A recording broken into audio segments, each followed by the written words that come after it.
Retour à l'essentiel, on va plus loin à présent avec Marc Semo, collaborateur à l'hebdomadaire Challenge et au journal Le Monde. Bonjour. Bonjour. Et Bruno Darou, chroniqueur international ici à France 24. Bonjour Bruno. Bonjour Raphaël. Également avec nous, en direct de Beyrouth, Elena Voloshin, envoyée spéciale de France 24 sur place. Nous serons avec vous dans un instant, Elena, puisque nous allons évoquer évidemment la situation sur place. Le Hezbollah rejette le nouvel accord de cessez-le-feu conclu hier entre Israël et le Liban. Conclusion des échanges de tirs encore aujourd'hui. Un casque bleu est mort, 2 autres blessés. L'armée libanaise annonce son déploiement prochain dans des zones pilotes du sud du pays. C'est tout de suite l'essentiel.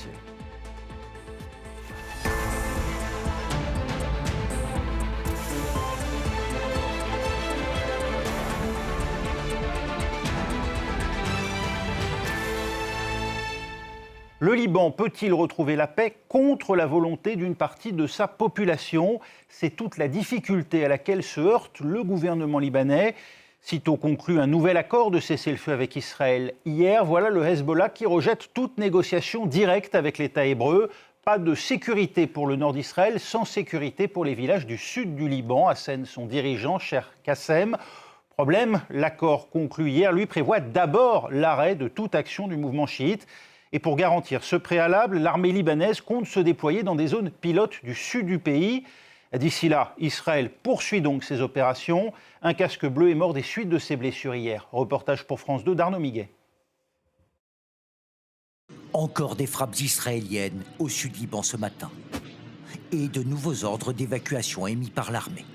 Israël poursuit son offensive au Liban contre le Hezbollah, alors qu'à des milliers de kilomètres de là, à Washington hier soir, Liban et Israël convenaient d'un cessez-le-feu conditionné à l'arrêt complet des tirs de la milice chiite. Tous les pays affirment que la future relation entre Israël et le Liban doit être décidée par les 2 gouvernements souverains et rejettent toute tentative de la part d'un acteur étatique ou non étatique de prendre en otage l'avenir du Liban. Référence explicite au Hezbollah et son parrain iranien. Car Téhéran conditionne la poursuite des négociations avec les États-Unis à la fin des frappes israéliennes à Beyrouth, le fief de la milice chiite. Nous avons parlé au Hezbollah pour la toute première fois. Nous ne savions pas qu'ils parlaient. Et ils ont accepté hier. Ils ne vont pas tirer. Israël ne va pas tirer. On va voir. Ce nouveau cessez-le-feu, personne n'y croit vraiment. Une trêve avait bien été décrétée le 17 avril dernier. Elle a été rompue tous les jours. Et aujourd'hui, Israël affirme se réserver toute liberté d'action. Le Hezbollah, de son côté, refuse de se retirer du sud Liban et multiplie les attaques, notamment de drones, ici contre l'armée israélienne. Dans la capitale libanaise, c'est le scepticisme qui règne ce matin. Au vu de l'expérience passée avec Israël, une fois qu'il commence une occupation, il ne se retire pas de sitôt. S'il y a un cessez-le-feu, personne ne doit être en mesure de le rompre. Et ça doit inclure un retrait de nos territoires occupés par Israël. Ce matin, un casque bleu de nationalité serbe de 37 ans est mort après avoir été touché par un projectile sur la base de l'ONU au Liban. Une enquête est en cours. Et direction Beyrouth, où l'on trouve sur place l'envoyée spéciale de France 24, Elena Voloshin. Elena, vous vous êtes rendue ce matin dans un camp de déplacés. Ces gens ont l'espoir de rentrer chez eux. Ils ont l'espoir, évidemment, ils ont surtout l'envie de rentrer chez eux, mais en tout cas pas espoir par rapport à ces négociations. On rappelle quand même que c'est aussi le 4e round de négociations dont ils sont témoins, et ils disent en fait qu'à chaque fois qu'ils reviennent chez eux, on a interrogé notamment une mère de famille célibataire avec ses 2 petites filles qui disait en fait à chaque fois qu'on rentre chez nous à l'est du pays, dans une zone de combat, et ben en fait il y a de nouveau des surprises entre guillemets, a-t-elle dit, des bombardements, des assassinats. Bref, c'est absolument terrible parce qu'ils vivent dans ces endroits où ils n'ont pas de canalisation, pas d'eau courante, vraiment livrés à eux-mêmes. Alors, vous le mentionniez tout à l'heure, il y a en fait un peu plus d'1 heure à peine, un véhicule de la FINUL a été ciblé par une frappe israélienne, la force de maintien de la paix de l'ONU. Un autre soldat est mort aujourd'hui d'une frappe qui a eu lieu hier. Et en fait, certains experts estiment que si l'armée israélienne cible aussi les casques bleus et pas seulement le Hezbollah, puisque Israël dispose de ces armes vraiment de pointe qui permettent de cibler des cibles justement de façon très précise, et bien c'est parce que ce projet d'occupation de toute la zone au sud et à l'est du pays, et bien il est toujours réel, de créer cette zone de plusieurs kilomètres en profondeur dans l'État libanais. Et ce matin, vous le disiez aussi, juste après l'annonce du cessez-le-feu, en fait, c'est comme si rien ne s'était passé finalement. Et jusqu'à maintenant, les bombardements continuent sur le sud et l'est du Liban. Avichai Adrae, celui qui donne les ordres d'évacuation, puisque Israël ordonne aux civils de se retirer des zones de combat en disant que c'est un danger de mort, eh bien, Avichai Adrae a dit retirez-vous de toute la zone au sud du fleuve Litani. Donc c'est un territoire assez étendu qui serait amené à devenir cette fameuse zone d'occupation israélienne, et ça c'est assez rare parce qu'en général l'armée israélienne donne des localités assez précises pour les évacuations en disant retirez-vous à 1000 mètres. Et bien là c'était quasiment tout le sud de ce fleuve, et donc les civils évidemment après l'annonce du cessez-le-feu et des négociations, sachant qu'il n'y a pas réellement en fait de cessez-le-feu, et bien n'avaient pas trop d'espoir, et sachant aussi qu'on a eu des drones qui ont tourné vraiment au-dessus de Beyrouth, de la capitale, toute la journée, maintenant aussi là aussi la pression sur le fait qu'il puisse y avoir de nouveaux bombardements sur la capitale libanaise. L'armée libanaise indique qu'elle compte se déployer dans des zones pilotes. L'État, le gouvernement libanais a-t-il vraiment la main ?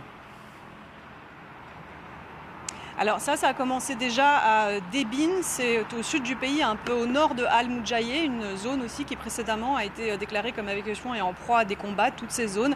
Donc là, l'armée israélienne a montré un signe de bonne volonté, s'est retirée, et l'armée libanaise a commencé à se déployer. Alors vous comprenez ce que ça veut dire, ce sont des signaux de bonne volonté des partis qui ont négocié à Washington, à savoir Israël et l'État libanais, mais comme l'a dit un responsable du mouvement islamiste, en fait, il négocie Israël avec ceux qui ne sont pas là, puisque le Hezbollah, c'est lui qui décide aussi de poursuivre les combats en disant que Israël a l'intention d'occuper une partie du Liban, de soumettre la population, de dépeupler cette partie, et donc le Hezbollah continue ses frappes sur le nord d'Israël. En fait, c'est une escalade sans fin. Un peu plus tôt dans la journée, le secrétaire général du mouvement, Naïm Kassem, disait la condition, c'est qu'Israël se retire de tout le territoire libanais, que les prisonniers soient libérés, que les déplacés puissent rentrer chez eux, et là seulement il y aura un cessez-le-feu. Donc vous le comprenez, l'État libanais qui s'est engagé à désarmer le Hezbollah. L'année dernière, le président Joseph Aoun l'a dit, c'était un engagement déjà à ce moment-là pour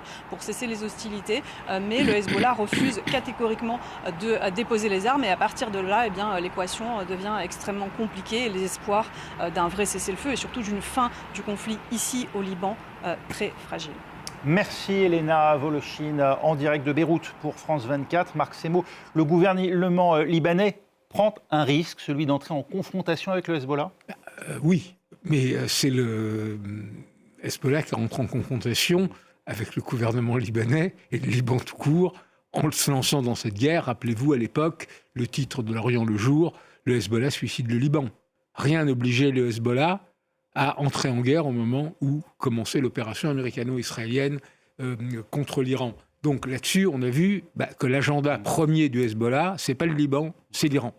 Donc à partir de là, ce gouvernement, qui en plus, on ne le rappellera jamais, c'est comme un des gouvernements les plus représentatifs et les plus, crédibles depuis très longtemps au Liban, entre Nawaz Salam et d'un côté et le président Joseph Aoun, sont de personnalités respectées, pas corrompues, qui ont une crédibilité. Donc pour eux, le vrai problème, la question qui se pose aujourd'hui est celle du Liban en tant qu'État, de la possibilité d'exercer pleinement la souveraineté, le monopole de ses armes. Alors, il y a une urgence humanitaire, évidemment, dans cette guerre. Il y a quand même 1 million de personnes déplacées, ce qui est énorme. Les frappes continuent. Il y a eu 3500 morts, etc. Donc, il faut absolument arrêter cette guerre au plus vite. Mais en même temps, on ne peut pas ne pas non plus revenir sur les causes de cette guerre. À la base, il y a quoi ? Il y a le fait que, régulièrement, le Hezbollah continue des tirs sur le nord d'Israël, d'où les opérations récurrentes israéliennes. Ce qui complique en plus aujourd'hui la donne, c'est que Netanyahou est en campagne électorale, donc il est d'autant plus difficile pour lui d'accepter ces pressions américaines pour qu'il y ait un accord. Donc on est dans une situation où une des parties n'a pas les moyens de faire appliquer sa politique, l'autre cherche encore à pousser son avantage, et celle qui est au cœur des combats, à savoir le Hezbollah, n'était pas à la table des négociations, ce qui est plus ou moins normal, vu que le Hezbollah n'est pas l'État libanais. Bruno Darou, Israël en face, en tout cas, ne semble pas prêt à la moindre indulgence envers les autorités libanaises. C'est toute la difficulté aussi pour le gouvernement de Beyrouth. Oui, c'est-à-dire que on sait que les fameuses négociations, on est effectivement au 4e round de négociations, ont été impulsées par les États-Unis, qui ont fait un peu pression sur Benyamin Netanyahou pour qu'il entame ces négociations avec le Liban. Israël a finalement accepté à la condition expresse que le Liban, c'est pas encore fait d'ailleurs, je crois dans le texte, s'engage à reconnaître l'existence d'Israël. Bon, tout ça ne s'est pas fait de manière totalement fluide. Donc du coup, Marc a à peu près tout bien résumé, mais le problème, c'est toujours le Hezbollah. Enfin, quelqu'un dont l'existence même, la raison d'être, en fait, est de résister à Israël. On rappelle que le Hezbollah a été créé en 1982 lors de l'intervention israélienne qui a duré 18 ans. Donc là, ça ressemble un peu à ce qui s'était passé à l'époque avec cette fameuse zone. Ce qui n'est pas très clair dans le texte, c'est que le texte ne mentionne pas explicitement un retrait des forces israéliennes. C'est pour ça que c'est inacceptable pour le Hezbollah, mais prévoit effectivement les zones pilotes dont vous parliez. Donc visiblement, ils ont laissé l'armée libanaise prendre le contrôle de cette zone. Mais les Israéliens, si on comprend bien, ils devraient se retirer progressivement. Au fur et à mesure que l'armée libanaise avance, les Israéliens ce serait la logique du texte. Donc c'est un texte évidemment, là encore, sauf que zone pilote contrôle par l'armée libanaise, mais à condition que le Hezbollah accepte de désarmer. C'est texte déséquilibré, c'est ce que vous dites ? Le texte, il n'est pas très équilibré. Ouais. En tout cas, il donne du grain à moudre au Hezbollah, pour le coup. Puisqu'il ne cite pas expressément le retrait des forces israéliennes. D'ailleurs, oui, je crois que c'est vous qui avez cité le dirigeant du Hezbollah, le Cher Kassem, qui a dit que pour nous, c'est une condition sine qua non. Il faut que les Israéliens se retirent du territoire libanais. Oui, d'autant plus. Les Israéliens répondent en disant nous, on se retirera une fois que les autres se seront. Ça, c'est ce que dit. C'est ce que dit Israël Katz. Mais au sein même du cabinet Netanyahou, certains vont plus loin. Itamar Ben-Gvir, lui, désavoue Benyamin Netanyahou sur le principe même du cessez-le-feu. Oui, mais... ça veut dire qu'on ne parle pas d'une voix unique au sein du gouvernement. Oui. Certains ne veulent même pas entendre parler de cessez-le-feu. Il y a toujours ces deux ministres extrémistes qui poussent aux extrêmes. Mais ce qui est vrai, en revanche, c'est que l'opposition, elle vient évidemment des extrémistes qui disent c'est une capitulation, etc., sous les pressions américaines. Mais il y a aussi l'opposition centriste.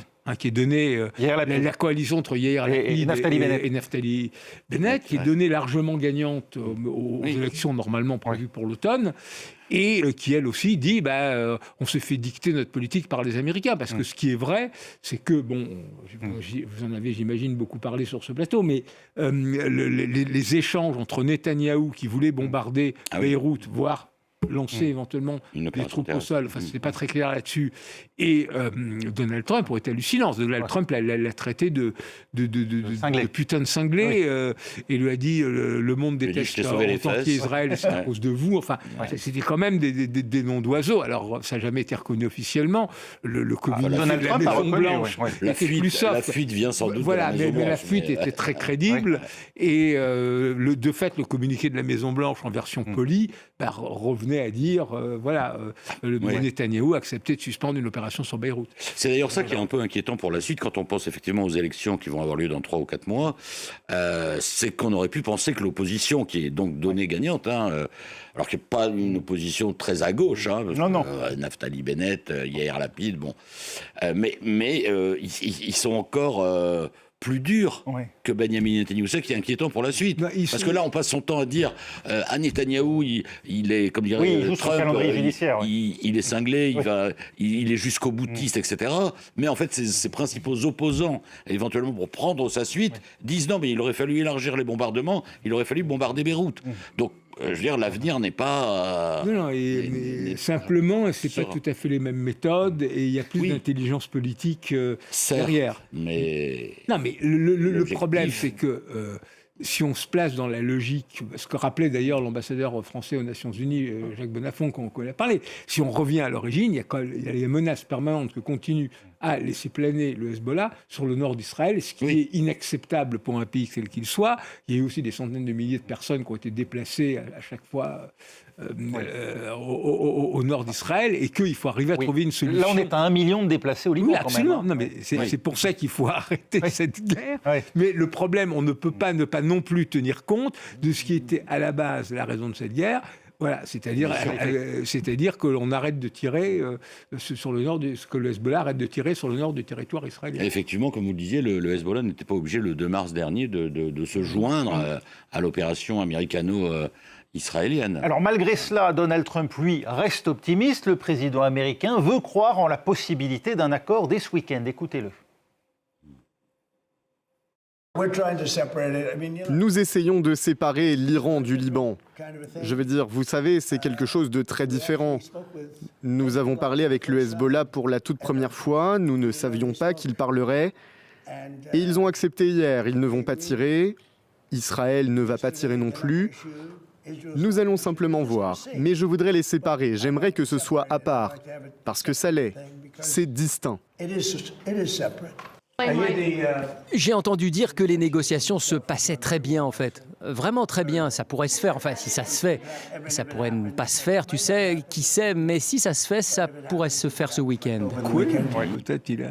Bon, alors peut-être ben que oui, peut-être ben que non, on en reste là. Pour Donald Trump, il fait contre mauvaise fortune bon cœur ou... Parce que de l'autre côté, il a tendu quand même une perche aux Iraniens en disant que Mojtaba Ramenei, il voulait le rencontrer, d'ailleurs qu'il avait toute la légitimité et la confiance des Iraniens. Aujourd'hui, Mojtaba Ramenei a dit « Les États-Unis et Israël subissent un revers cuisant si l'on en croit le communiqué lu en son nom ». Oui. Mais là, vous aurez noté qu'il insiste Donald Trump pour dire non mais l'Iran et le Liban c'est séparé, alors que pas dans les Iraniens c'est tout le contraire, c'est absolument pas séparé, et très certainement le fait que Trump ait fait pression sur Netanyahou pour entamer des négociations avec le Liban et maintenant pour lui dire de se calmer de la manière qu'on a évoquée, c'est parce qu'il sait très bien que c'est devenu, les Iraniens s'en servent comme un point de blocage pour déboucher sur un cessez-le-feu. Ils veulent que ce soit un cessez-le-feu régional. Ils en ont fait une condition sine qua non avec Hormuz. Bon, alors, mais c'est encore plus pervers que ça, parce qu'ils voient très bien que c'est une chose dans laquelle ils peuvent enfoncer un point entre les Américains et les Israéliens, qui là-dessus ont des buts totalement divergents, parce qu'effectivement la question du Nord d'Israël, donc du sud du Liban, et une question existentielle pour Israël. Et importe peu aux Américains. Et importe peu aux Américains. Donc il y aura toujours ce porte-à-faux. Et ils peuvent espérer effectivement pousser, sinon à une rupture, du moins à vraiment élargir le fossé entre les deux. Et c'est aussi pour ça qu'il a cette insistance de dire non, ce sont deux problèmes séparés et tout. Non, les Iraniens parce que même. Il ne veut pas donner l'impression de tout céder à l'agenda iranien, quoi. Mais dans les faits, vous dites que ces dossiers ils restent liés, quoi qu'en dise Donald Trump. Ça dépend qui a les cartes, comme dirait Donald Trump, dans la négo. Là, c'est plutôt les Iraniens, quand même, pour le moment, qui les ont. Et du coup, Donald Trump, il est pris, lui, en fait, paradoxalement, entre les Iraniens et Benyamin Netanyahou. Et Benyamin Netanyahou, lui, joue sur le fait que, même s'il se fait engueuler, si vous me passez l'expression, au téléphone par Donald Trump, il sait très bien, enfin en tout cas il pense que Donald Trump n'ira pas jusqu'à mettre en œuvre la menace ultime qui serait de stopper les livraisons de munitions et d'équipements militaires à Israël. Enfin, il le pense. Et effectivement, pour Donald Trump, ce serait quand même très compliqué. Non, mais donc il peut jouer là. Voilà, mais je pense qu'en même temps, il ne faut pas non plus sous-estimer Donald Trump sur une chose, parce que pour le moment, on verra ce que donnent ces négociations si elles ont lieu. Là, il fait peut-être de la méthode coup en disant ça va, c'est pour ce week-end, etc. Mais je pense que ce qu'on ne souligne pas assez, c'est que l'Iran n'a pas tellement de temps.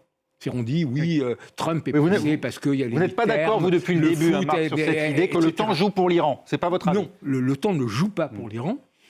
D'abord, même économiquement, moi, tendance à le penser, mais parce que le blocus naval fonctionne. Il y a la question des puits de pétrole. Leur capacité de stockage arrive au bout. Donc bientôt, on arrive à un moment où il faut arrêter les puits avec toutes les conséquences dévastatrices qui en sortent.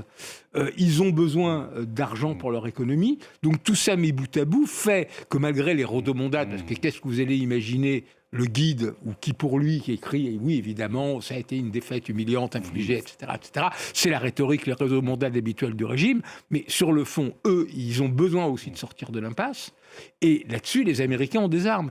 Et paradoxalement, Trump peut dire, moi, je ne suis pas pressé, pour le moment... il y a les élections mi-mandat, mais c'est 5 mois. Il y a le début du mondial de foot, il y a les 250 ans des États-Unis. La seule question cruciale, c'est effectivement Hormuz pour les conséquences sur l'économie mondiale. Sur tout le reste, de fait, il peut attendre.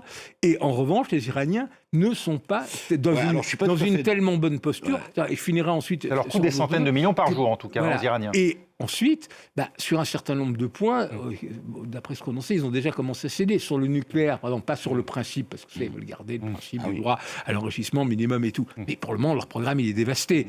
Les principaux cerveaux du programme ont été tués. Ils n'ont pas tellement eu le choix, ils n'ont pas cédé.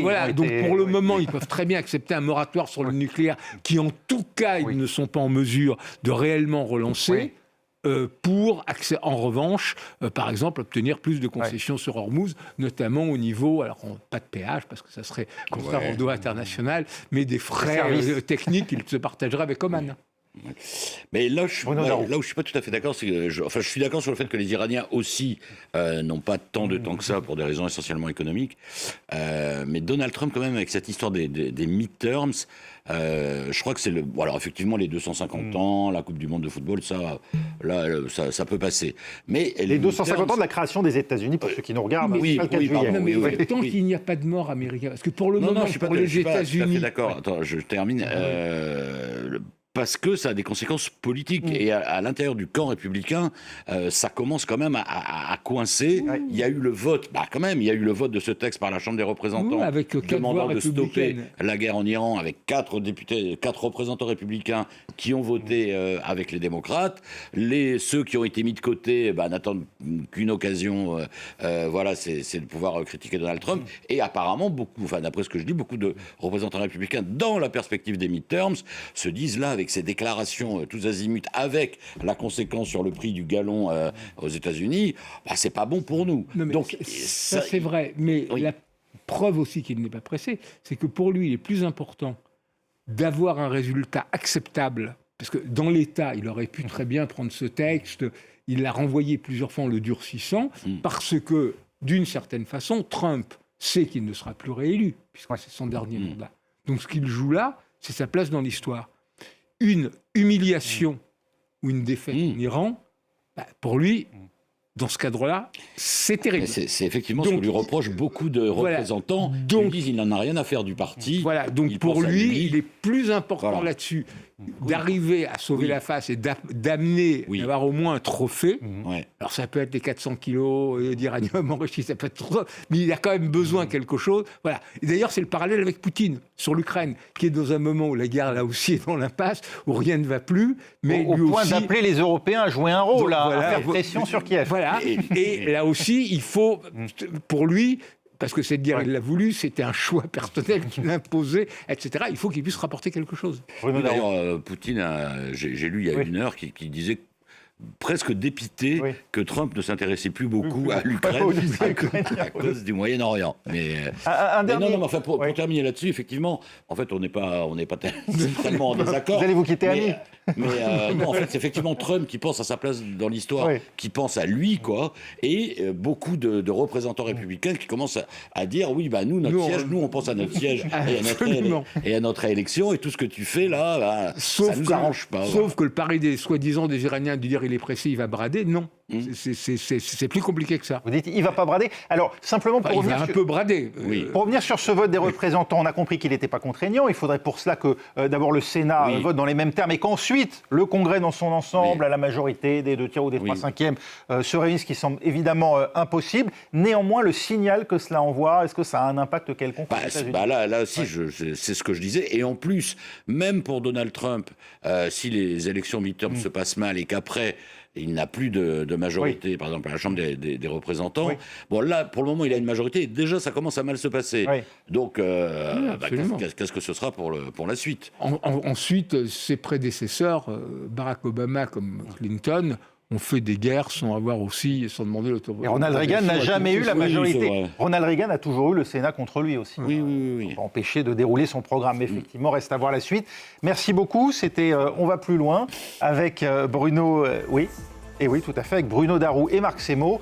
On se retrouve dans un instant. On parlera de cette affaire Liana ici en France. Le corps retrouvé, en tout cas identifié comme étant probablement celui de la collégienne, puisqu'il portait la même tenue qu'elle lors de sa disparition il y a une semaine maintenant dans le Gers. Et la controverse ne fait qu'enfler ici en France autour d'éventuels dysfonctionnements dans la gendarmerie. On se retrouve dans un instant.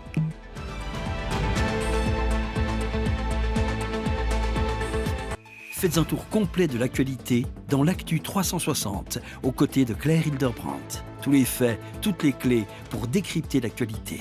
Je vous retrouve tous les soirs dans l'Actu 360 en direct sur France 24.